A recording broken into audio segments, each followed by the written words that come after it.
Bene data, Imana iduhaye uburyo bwo kubana muri uyu mwanya. Muri kumwe na Pastor Jacques.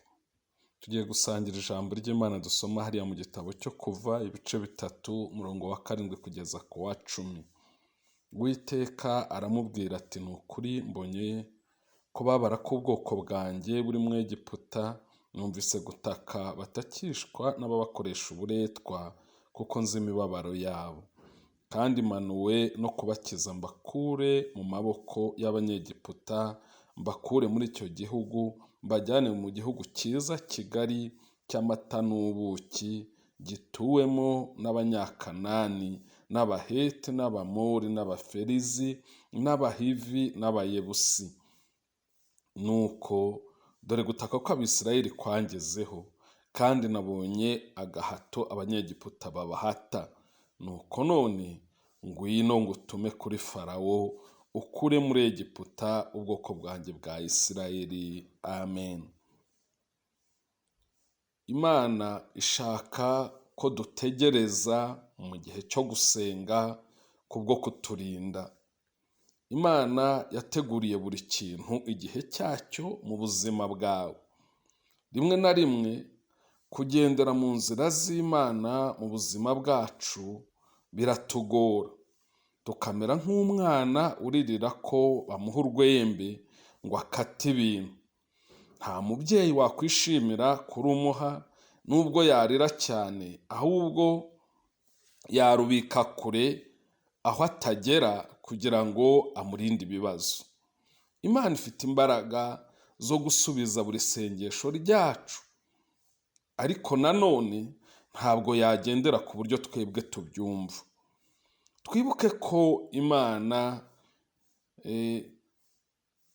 igenda idutegurira cyangwa se igenda itwigisha mu gutegereza. Iyo ugize igitekerezo cyo kugira icyo usaba Imana, yo iba yamaze kugitekereza kurusha uko wowe ugitekereza, kuko izi byose. Kubw'ibyo kugira ngo iguhe icyo wasabye, igomba kubanza kugutegura. Urugero rwa mbere, Abisirayeli bari mu Egiputa mu buretwa, batakiye Imana bayisaba kuva mu buretwa, bimara imyaka 100, ariko Imana yari yaragennye igihe cyo kuva mu gihugu cya Egiputa, ndetse yari yaranabibwiye sekuruza Aburahamu kera mu magambo dusanga mu Itangiriro igice cya 15. Muri icyo gihe Imana yari irimo gutegura Abisirayeli. Imana kandi yagombaga gutegura Mose, ariko kandi ikanategura Farawo kugira ngo imwereke imbaraga zayo abashe kugira umutima wo kubarekura. Aho twasomye hatubwiye ngo Uwiteka aramubwira ati nukuri mbonye kubabara k'ubwoko bwanjye buri mu Egiputa, hariya ku murongo wa 7.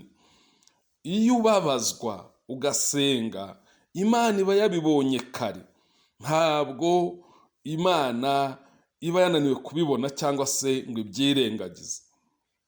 Nanone hatubwiye ngo numvise gutaka batakishwa n'ababakoresha uburetwa. Ubwo ndacyari ku murongo wa 7.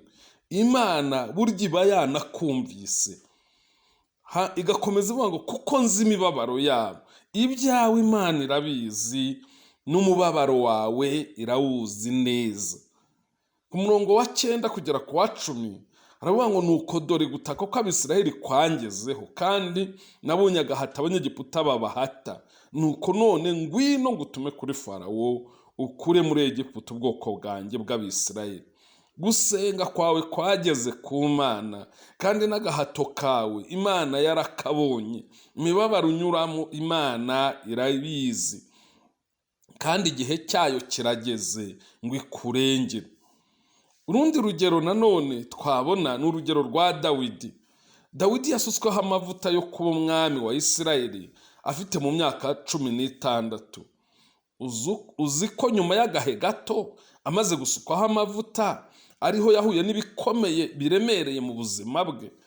Imyaka 14 yayimaze ahunga inkota ya Sawuli wari umwami. Nubwo iyi myaka yamugoye, akajya nibaza ku Mana. Iyi myaka yarashize yicara ku ntebe y'ubwami. Ubu Dawidi avugwa hose, na Yerusalemu yitwa umurwa wa Dawidi, na Yesu Kristo yiswe mwene Dawidi. Imana rero yari ifite umuteguro kuri Dawidi, ariko yawushohoje ku gihe cyayo. Imana ifite umuteguro ku buzima bwawe nawe uyu munsi, kandi uzasohora ku gihe cy'Imana. Ese Imana yakoraga iki kuri Dawidi? Icya mbere, yari irimo imutegura. Icya kabiri, yari irimo imwigisha kunyura mu mibabaro. Icya gatatu, yari irimo imwigisha kubabarira. Icya kane, yamwigishaga ubwenge. Icya gatanu, yamwigishaga gukunda abantu bose. Icya gatandatu, imwigisha kubaha abayobozi, kuko nawe yari kuzayobora, yagombaga kwigishwa no kubaha abandi bayobozi. Wibuka ko Imana rero igutegurira mu gutegereza. Imana irimo kugutegura nubwo ubona ko udahita uhabwa ibyo usabwe, ariko Imana yo ntiyahagaritse akazi kayo, irimo iragutegura kugira ngo winjire mu byo wasabye. Bamwe bumva bafite ubukererwe kubera igihe cy'Imana, ariko guma mu mwanya wo gutegereza Imana izi impamvu. Gutegereza kandi ni igipimo. Iyo urimo usengera ikintu runaka ntigihite gikoreka, ukaba mu gutegereza, ni igipimo Imana ibiguha. Gutegereza, kugerageza imiterere yawe, kugerageza ibyiringiro byawe, ndetse kukanagerageza kwizera kwawe no kwihangana kwawe. Abaheburayo igice cya 6:15 haratubwira ngo uko niko byabaye, kuko Aburahamu amaze kwihangana yahawe ibyo yasezeranijwe. Aburahamu amaze kwihangana yahawe ibyo yasezeranijwe. Nawe niwihangana, ibyo wasezeranijwe uzabihabwa. Imana ishaka ko dutegereza ngo ikuze ukwizera kwacu. Iyo niyo mpamvu benshi bategereza, bamwe bikabagora, bakananirwa kwihangana, bakivovota. Abandi batese ko turi abana b'Imana, turazira iki? Kuki itatwumva? Nyamara byose irabikora mu nyungu zawe. Ni wowe ishaka kugeza ku byiza yaguteguriye. Ni wowe ishaka gukuza mu kwizera. Ni wowe ishaka ko ugera ku rwego uteguriwe neza, ngo ubashe kuba mu byo yaguteguriye ufite ubushobozi, ubasha no kubyishimira. Nshuti mwene data, kuba Imana itagusubiza vuba biri mu nyungu zawe, ngo utegurwe, wige, ukure mu kwizera, kandi ugere ku kigero nyacyo cyo kuba mu byo yaguteguriye. Ihangane, utegereze igihe cy'Imana. Imana iguha umugisha, ikugirire neza, ihire imirimo y'amaboko yawe, kandi nawe ukomeze ugire umutima wihangana kandi uyitegereza, mu izina rya Yesu. Amen.